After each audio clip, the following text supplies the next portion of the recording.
Não sabe como dominar a prova de linguagens no Enem? Fica nesse vídeo que eu vou te passar as melhores estratégias para você gabaritar essa prova. Eu sou a Aline e esse é o Aluno Montessori Explica. Aluno Montessori Explica. Antes de analisarmos os conteúdos que são mais cobrados na prova, temos que entender o funcionamento dessa prova de linguagens. Ela acontece no primeiro dia de exame e é dividida entre linguagens e humanas. A prova de linguagens ela é dividida em duas partes. As 5 questões, que podem ser de inglês ou espanhol, e as 40 questões, que são de gramática, interpretação, compreensão, literatura e etc. Você sabe a principal diferença entre compreensão e interpretação? Compreensão é quando você lê um texto e consegue perceber os detalhes que estão explícitos. Você bate o olho e já sabe o que é. Interpretação é diferente. Você precisa entender o contexto, os personagens e o assunto de uma forma mais profunda, para que você tenha maiores chances de acertar a questão. Amiga, você se lembra quais são os elementos da comunicação? Eu não me lembro. Será que você poderia me explicar? Posso. Os elementos da comunicação são os seguintes. O emissor é aquele que emite a mensagem, ou seja, aquele que fala. O receptor é aquele que recebe. A própria mensagem, que é o assunto que está sendo tratado na conversa. O código, que é a língua falada, ou seja, o português nesse caso. E também o canal, que é o meio com o qual eu estabeleço a comunicação, nesse caso, o celular. É por isso que você deve entender e diferenciar cada um deles para conseguir resolver as questões.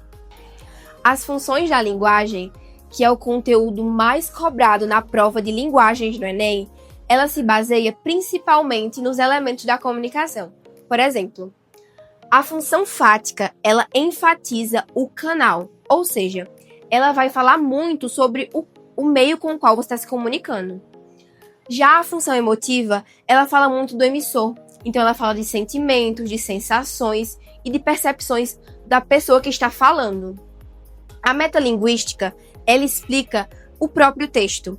Ou seja, vão aparecer palavras como fazer poético, a própria mensagem.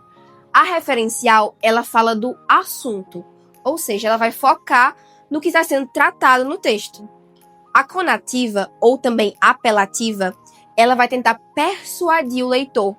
Então, ela vai utilizar verbos no imperativo, vai retomar algumas coisas da injunção, por exemplo, faça, compre, beba.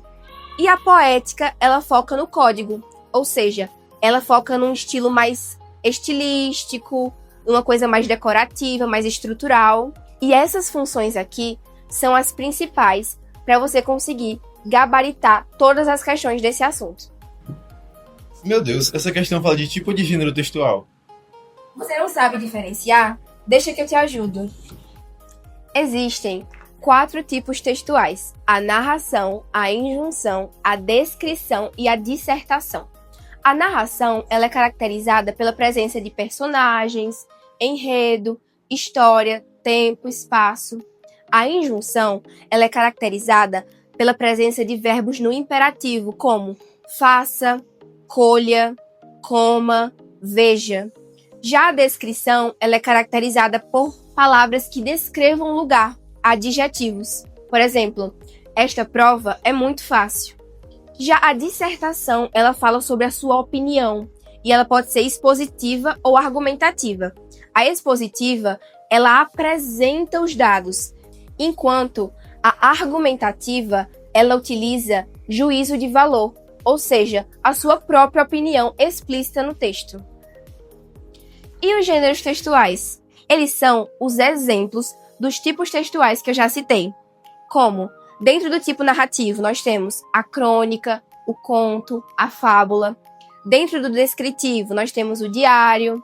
Dentro do injuntivo, nós temos a receita de um bolo, de um alimento, também uma instrução para fazer algo.